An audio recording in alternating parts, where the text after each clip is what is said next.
Apa sih kunci sukses yang dimiliki oleh seorang Ishak untuk mengambil langkah yang ya terus sampai loyal sampai sekian tahun, puluh tahun itu.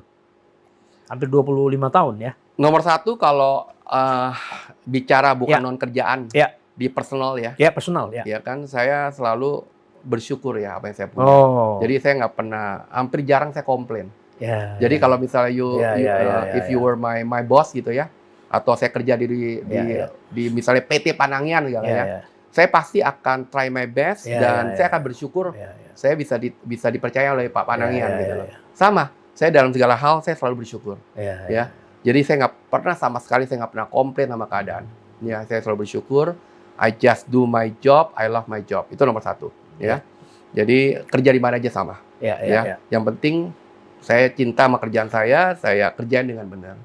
Yang kedua, kalau bicara kerjaannya itu sendiri, saya selalu fokus ya. Maka itu kalau lihat saya tuh nggak pernah keluar dari properti ya. Kalau sejak itu udah nggak pernah lagi ya. Pernah. Saya udah nggak pernah di luar properti. I just focus to the property dan saya selalu belajar. Saya gila belajar ya. Sesuatu yang saya nggak ngerti, saya akan berusaha untuk mengerti ya di properti itu. Jadi saya dari sales marketing, business, marketing semua semua. Property management, operation, ya kan semua saya pernah jalanin. Development semua saya pernah jalanin. Jadi A to Z-nya saya pernah jalanin. Saya tidak expert dalam arti semuanya saya ngerti, tapi the whole process kita ada di situ lah.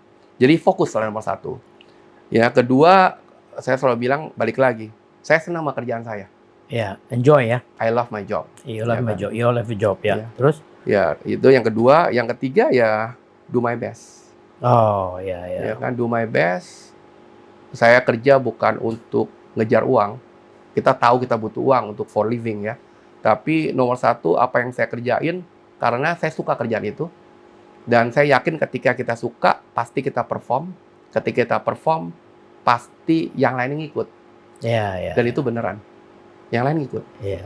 Yang lain ngikut dalam arti jabatan ngikut, tanggung jawab nambah ikut, compensation ikut, semua ikut. Kalau sampai orang bilang, kalau bos lo nggak ngerti, ya saya bilang kalau bos saya buta, Tuhan nggak buta kan. Iya.